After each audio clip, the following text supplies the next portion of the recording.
Righto, well here it is, from absolute bog stock to somewhat of a tourer.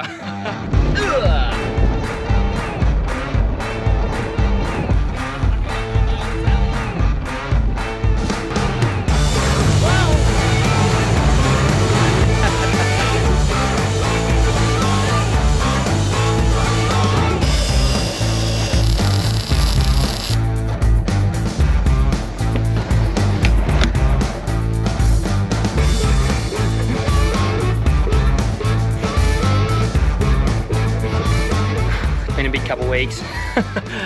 All right, let's get cracking on this. Well, g'day guys. I replaced the 200 series with this. It's a 105 series Landcruiser. It's a 1999. I didn't really replace. Something special's coming, but I have sold the 200 series. A couple months ago, found a buyer, a really good bloke from down in Bundaberg. He came and bought the 200 series off me, and I wanted to see it go because I'm doing an even bigger and better project. I'll show you that as it comes, but for right now, I'm full driveless until now. The 105 series Landcruiser, I stuck with the Landcruisers. I was tossing up between the 80 series, the 105 series. The reason I went the 105 series is because it's got the solid axle front. So this thing, I'm hopefully gonna make one badass rig to take off-road. This has the petrol in it, the 4.5 litre, which do suck a lot of juice. It goes actually pretty hard. I don't know what the hell I'm gonna do. Maybe turbo it. They look like they go pretty hard. Maybe put an LS in it, whatever. But right now, it's got about 300,000 Ks on it. It's pretty clean. I paid 13,000 for it, which, look, a lot of you are like, what? It's pretty steep for a 99 that's a petrol and it's an auto. But at the current market, with all the inflation of second hand or used four-wheel drives, it's actually pretty good. So I was pretty happy with the buy. It's bulk stock standard. The only thing it's got in it, not even a dual battery, no actual dual battery, but he does have a red arc isolator. Here it is, the 4.5 litre inline 6. I don't know a lot about engines, so I'm definitely going to be learning a lot. But I'm telling you, it goes pretty hard. I mean, my daily drive is a VE Commodore with an LS in it. This goes pretty good, I reckon. Anyway, look, this thing is to be taking on things like the Creb track. If you remember, in my 200 series, on the Creb track, nah, I'm not gonna go down there. I'll start tearing things off. Oh, man. Oh. Oh my God, bring a limousine 200 series down here. Well, we just came down, well we didn't, but Trav and Bertos came down Red Hill. I bitched out of a section. Well, not in this. This is what this thing's for. Go down there, not gonna rip anything off. That's the plan with this. It's a pretty shiny looking thing at the moment. It's actually, the paint works pretty good, and these actually fade a fair bit. The only bit of fade is on the other side, on the fender, the passenger fender. It's got a bit of paint fade, but I reckon it's been sprayed or touched up at some stage, especially the roof. There's bugger all on the roof of fade, which is just usually one of the spots, that and the rear doors, or the rear wagon section. Inside is pretty clean as well. I mean, it's got the carpet in it, so it's got that bit of old car smell. I'm gonna rip out all the seats, try to clean it up as best as possible. The best thing would be to go vinyl, especially if you're getting any water in it or anything like that. But yeah, no snorkel. She's just standard. And that's what I wanted. I want a grandpa spec. I didn't want to be ripping out anyone else's wiring. I just wanted to start sort of with a blank canvas. So let's see how she drives. There's a little tight track in here. I came in low, tested four-wheel drive and everything. Well, but actually I better check that again.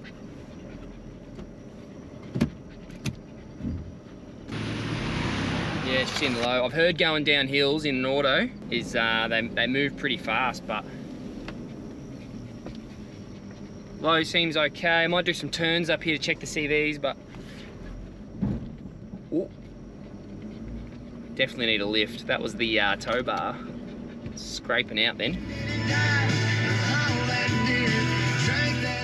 The biggest thing is to get ready for this trip coming up. I've got 4 weeks and last week I had no four-wheel drive.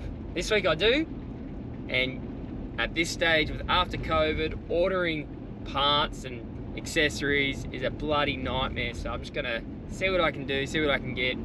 All I need is a dual battery to run the fridge, a roof rack so I can put my tinny on, bulk fuel, because it's a petrol and it's gonna use a heap of fuel, but all good.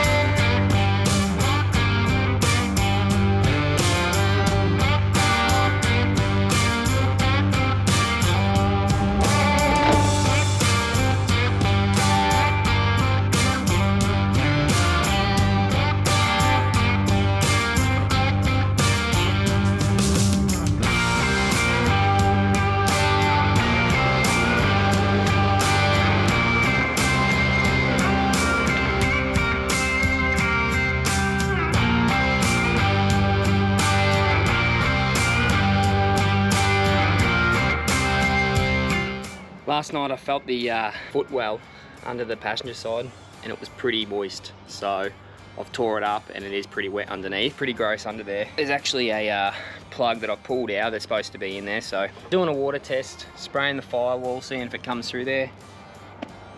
Nothing yet, but it's definitely, I think, from the windscreen up the top here. It's been siliconed and there's a couple little rust spots, so I need to sort them out, but I'll test with the hose up there. It's probably coming down through this pillar and then down into the footwell, and that's why it's pretty moist.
So, only about a week to go. Final thing, dual battery. The tinny's up on the roof, and time to get cracking on this dual battery. It's in here, 105 amp hour, maintenance battery. Apparently it'll handle the heat under here, so anyway, I've got to wire it up with the red arc charger, and that'll give me power to the back to run the fridge. It's been a big couple of weeks. All right, let's get cracking on this.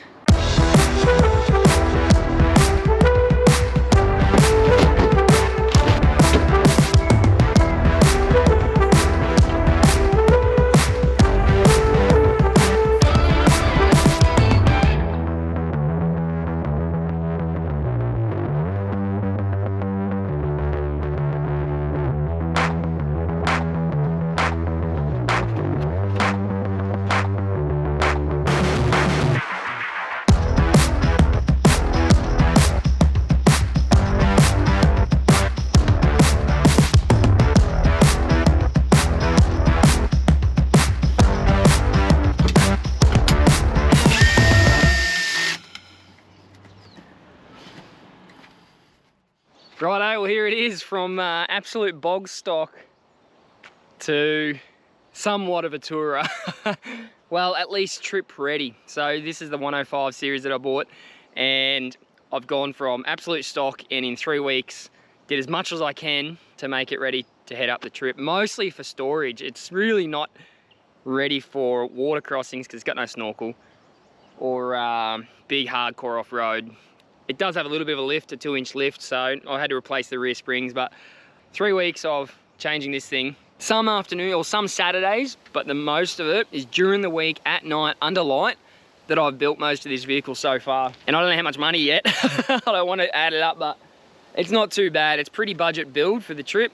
The only thing I would love to have had is a snorkel, and that's probably about it. Maybe a bar at the front, a winch. I didn't need to. I'm actually going traveling with my brother and his family, and my niece and nephew. They're all coming up.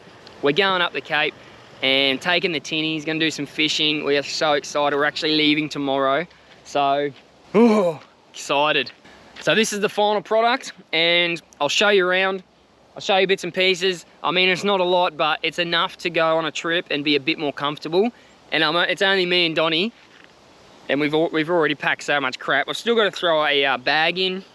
A fridge, I'm borrowing it from my father-in-law because I sold my fridge. So this is almost nearly all the way packed, and I'll show you around and see, you can see what I've put in and what I've packed for the trip. We're going for about a week. Right, we'll start up the front here. It's bugger all I've done, but I have put in an iPad holder.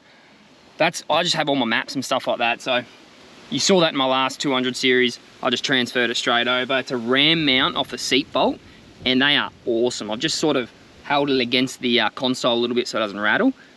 But awesome. You can, you know, play your Spotify and stuff through the radio, and a little Waco 12 volt just for some water and stuff on the way. Second battery's in over here. Red arc sitting in under the grill here, and solar input right there through the Anderson. I've tried to keep it as neat as possible. I've just used MIDI fuses on the tops of the batteries. So if you need to pull the battery out, just cut those zip ties, boom, battery out. So then back into the back of the cab. Oh, this is a tough one because I've got stuff packed in here already. Let me just shuffle some of this stuff. Packed too much crap. It wasn't too bad, it wasn't too bad. All right, so just in here behind the seat, I've got the 12 volt. I won't flip the seat all the way up because yes, I do have a Minn Coda sitting in here in the back seat on the bottom because I'm taking my Minn Coda. Taking that and the outboards in the back, so don't mess around when it comes to fishing. Oh no, he's not bad.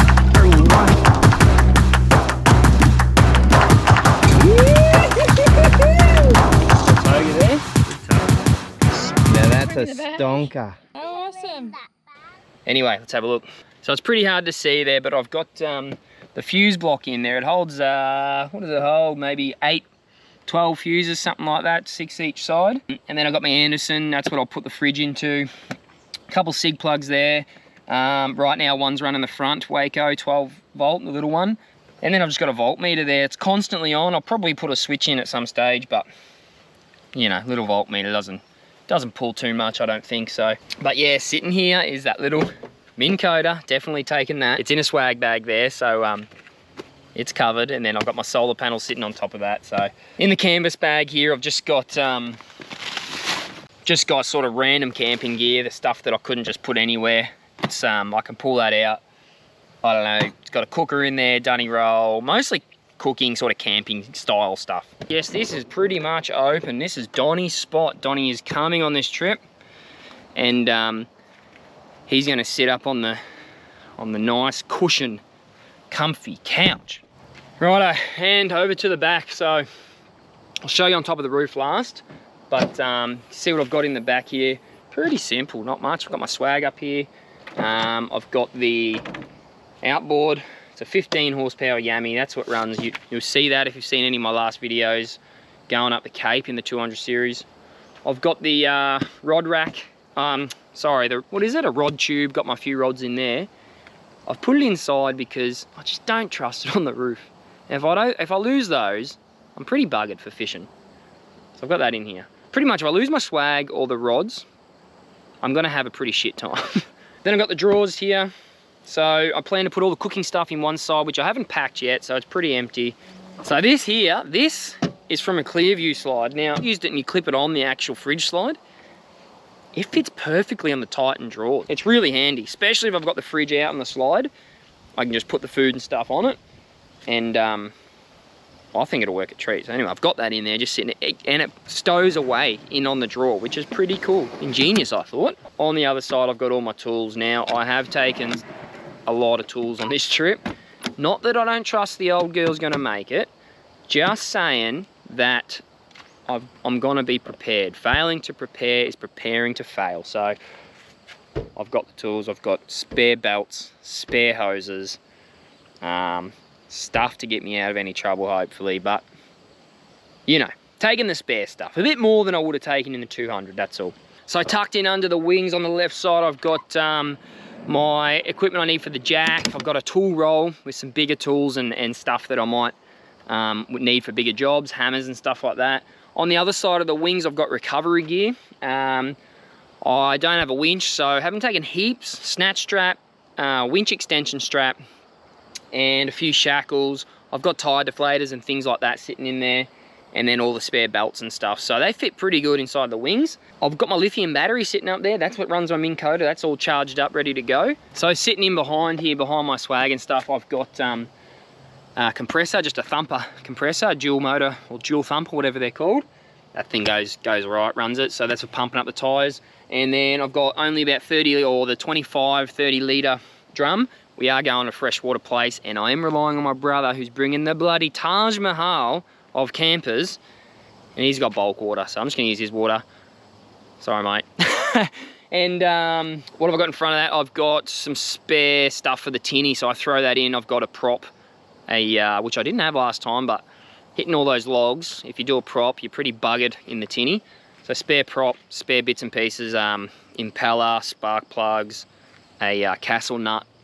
So stuff in the tinny that's you're gonna get away with, you know, and a couple tools in there. I'll just take that bag in the tinny. All right, speaking of the tinny, let's go up to the roof here. So this is where I've got it. This is a 359 Proline Stacer, and it's got short sides, which up in the north here, people, you know, screw up their face a bit going, are you sure with that with Crocs? But look, I don't have any kids, so I don't have a high side. I love this thing. It's light, it's only 70 kilo, and it boots along all right with the 15 horsepower two-stroke. So it fits up there pretty snug. The racks, I built the racks a little high, so you might think, Jesus, why that thing so high? Well, the reason I built that little gap up the top there so high, you can't really see it on this side, but on the other side, I'll show you, you can see it. It's so I can get under there and put some storage in. So I've got a table up there. I've got some cherubim pots, so opera house pots. I've got my camp chair that's huge because it's one of them lazy back ones, which is, I think is awesome. Can't go without it. And then I've got the fuel can up there, so the 25 litres of fuel for the tinny. You know what, I probably should have more fuel. A rear bar on this would be the go, especially travelling in petrol being heavy. But I've only got the fuel up there. I might rely on my brother for that as well, with a little bit of extra fuel. But that's why I put the gap there, so I get in there, ratchet some stuff in, pull it in and out. I've got the shovel holder up there, on and off, and then at the front I've got a gazebo. Put down day camp area stuff, sit under, have a yarn. It's just a good to get out of the sun. You can do whatever with a gazebo. It's one of them compact Wanderers from BCF, and they had a big sale on them, about $100 off, and more $100. So I went with one of those, and it sits up the front there pretty easy. Righto, so that is the 105 series. And yes, the 200 series is gone. I got something big I'm doing again. So this is meantime car. This is going to be the bush rig. So pretty exciting. I've got this to play with for a while, and until the new bigger, better thing comes along. So, well, I got to go get some food, pack my bags, things like that. We're leaving tomorrow. Cheers, guys. Thanks for watching, and check out the next one we get away in this thing.